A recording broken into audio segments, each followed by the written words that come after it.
Hi, I'm April Sirocco, and I'm the Associate Professor of Scenic Design at Florida Atlantic University, and I'm also a professional scenic and costume designer with the Union United Scenic Artists Local 829. I've been working in academia for over 20 years now, and I've designed scenery and or costumes for over 50 theatrical productions. And in this series, I'm going to share with you my straightforward process for coming up with a design for a show. And I'm hoping that it will be easy and simple for you, and also a great thing for you to share with your middle school or high school students who are interested in theatrical design and or technology. So let's get started. Hello. So we're getting started now with phase one of our design process. And that starts with a solid script breakdown, or scene breakdown is what I call it. I tend to use a Microsoft Excel program to put together a scene breakdown. You don't have to do it this way, but you have to find some way that works for you to break down your script into scenes so that you have page numbers to reflect back on and that you know how many people are in any given scene, where they're coming from, where they're going to. As a set designer, this really helps plan for transitions, which are critical if you're moving scenery in and out of the space, but also to just familiarize yourself very well with how the play works. Looking at that script very carefully is really, really important. So this is how I start. I would start what I did first was I went to File, New, and I just opened a brand new worksheet. And I did increase the size by just highlighting my lines here, my rows. I went to Format and then just changed the row height to make them a little bit bigger. I also broke it down here at the top left-hand corner. And again, this is not how you have to do it, but you certainly can use this method. I had act, scene, pages, locations, another larger row so that I can write a description of the scene. And then I have characters. And I put these little arrows here so that it leads the eye to the information which direction we should be looking. Because of the nature of Our Town, which is the script that we're using, I should probably mention that, I'm using Thornton Wilder's Our Town for this project. It's not really broken down into, the same kind of acts and scenes as, like, say, a Victorian or a realistic play. But it's more, it's broken down into three parts. And so I'm really utilizing page numbers to help me keep track of who's in which scene. So once I have my columns kind of figured out and the format of the rows and the size of everything figured out, I start entering information. I'm going to show you one that I've already finished. Okay. So here is that beginning set, here act, scene, pages, here location, and then this blank area is just, this is the description of where the scenes are. And then under characters, I wrote absolutely every single character. And then I went through methodically, page by page. I'm going to zoom in a little bit so we can see a little bit better here. And at the top here. And so looking at the script, I downloaded the script online. So the one thing I would say to you is if you're doing a scene breakdown and you know that you've got a script that's got different page numbers than the one that you're going to be having your cast use, you want to make sure that everyone has the same script with the same page numbers, obviously, so you don't have confusion when you're referring to a piece of action in the text. So we've got Act 1, Scene 1, how many pages that scene goes on for, who's in the scene basically, and this is really more of the description of the location, but I just wanted to make sure that when we do this, I'm going to just move this here.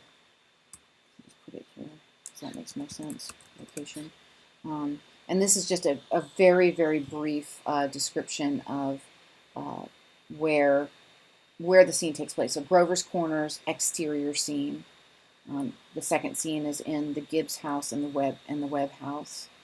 The third scene with the stage manager and Professor Willard takes place in an exterior of Grover's Corners, so another exterior scene. The stage manager, oops, misspelled that, Mr. and Mrs. Webb, and doing that kind of broken fourth wall, talking to the lady in the audience. That's an empty stage, is what I called it.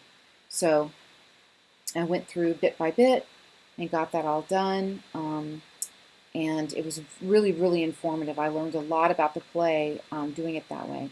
Now, the reason I have a repeat of this character information and scene information is that I want to print these columns out in individual pages that I can print out and put in my stage management book, or I could print them out, tape them together, and put them on a board, and that would be helpful if you're like in the rehearsal studio and you want to have it laid out.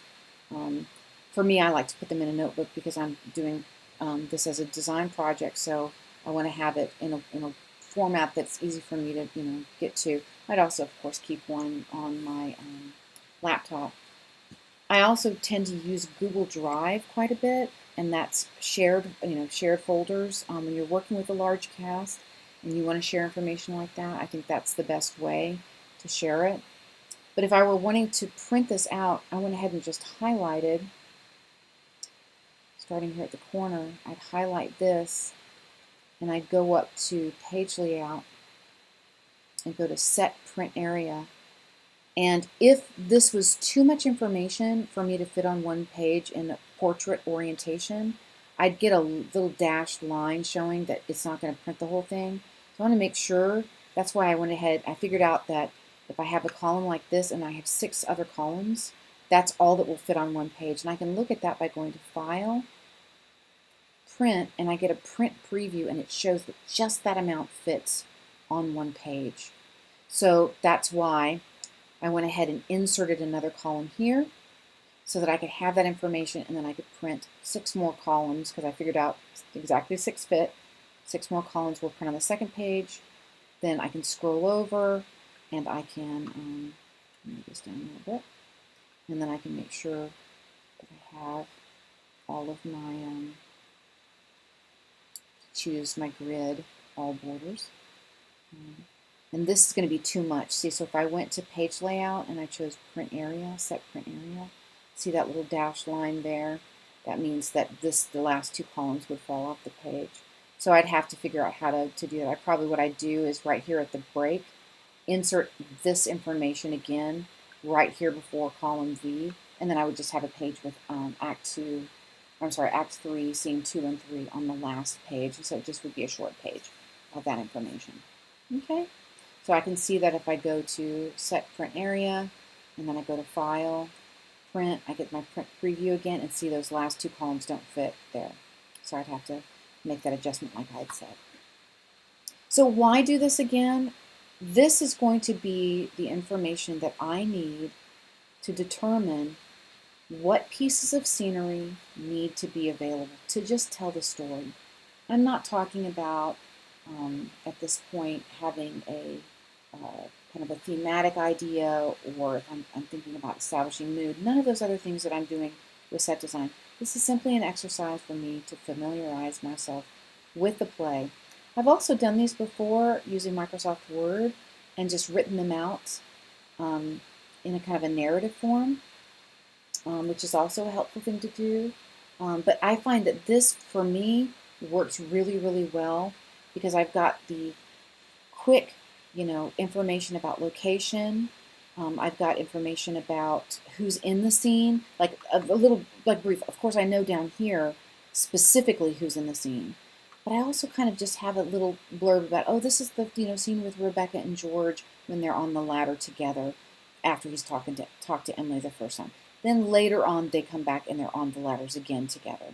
So just keeping in mind that that's what we're doing. Also, the birthday memory, who all's in that scene, the cemetery, we can really see from the X's who all is in every scene. Well, I hope that was helpful for you for part 1 of your designer's process.